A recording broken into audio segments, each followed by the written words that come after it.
بسم اللہ الرحمن الرحیم۔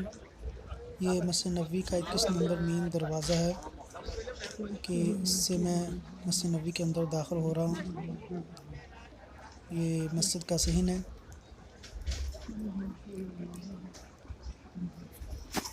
آج کی اس ویڈیو کا ٹاپک اس مقام اور اس جگہ کی نشاندہی کرنا ہے کہ جس جگہ پہ حضرت ابو طلحہ انصاری رضی اللہ تعالی عنہ کا باغ تھا، تو اس میں ایک کنواں تھا جس کا نام بے روحا تھا۔ اس کی خاصیت یہ تھی کہ رسول اللہ صلی اللہ علیہ وسلم مسجد سے اس جگہ پہ اس کنویں پہ تشریف لاتے، اس کنویں سے آپ پانی پیتے اور اس جگہ پہ آرام فرماتے، تو اس کا نام بے روحا تھا۔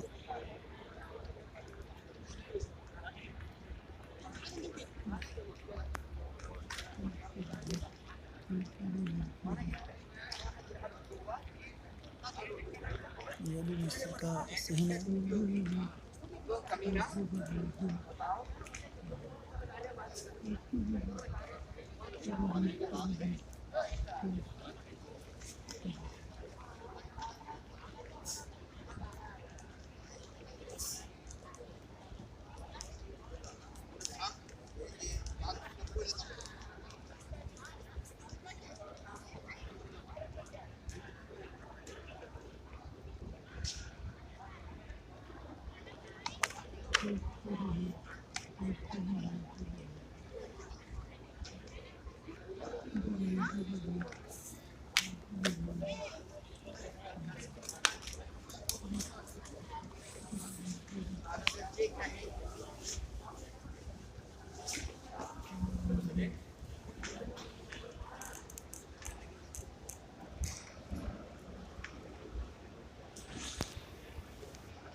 اب یہاں سے میں بڑھے ہوں گا بائیں طرف۔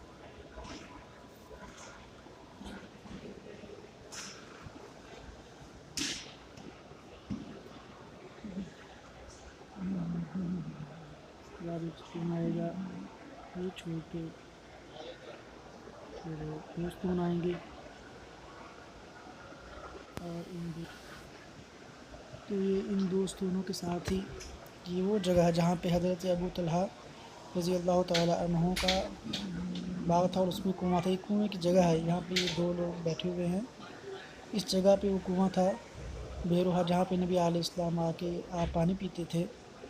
تو جب اللہ تبارک و تعالیٰ نے قرآن کریم کی اس آیت کو نازل فرمایا، لن تنالوا البر حتی تنفقوا مما تحبون، کہ تم اس وقت تک نیکی کو نہیں پہنچ سکتے کہ جب تک تم اللہ تعالیٰ کے راستے میں اپنی پسندیدہ چیز خرچ نہ کرو۔ تو حضرت ابو طلحہ رضی اللہ تعالیٰ عنہ نبی صلی اللہ علیہ وسلم کی خدمت میں حاضر ہوئے اور کہنے لگے، اللہ کے رسول، میرے نزدیک پسندیدہ مال جو ہے وہ میرا باغ ہے، تو یہ میں آپ کو عطا کرتا ہوں کہ آپ جہاں چاہیں اس کو صدقہ کر دیں۔ تو نبی علیہ السلام نے فرمایا، یہ تو بہت ہی نفع مند اور فائدہ بخش مال ہے، تو بہتر یہ ہے کہ تم اس کو اپنے رشتہ داروں میں تقسیم کرو۔ تو اس کے بعد حضرت ابو طلحہ رضی اللہ تعالیٰ عنہ وہ باغ اپنے رشتہ داروں میں تقسیم کر دیا۔ تو وہ باغ یعنی وہ کنویں کی جگہ یہ ہے، اس جگہ پہ وہ کنواں تھا بے روحا، جہاں پہ نبی علیہ السلام آ کے پانی پیتے تھے، اور یہاں پہ آپ صلی اللہ علیہ وسلم آرام فرماتے تھے۔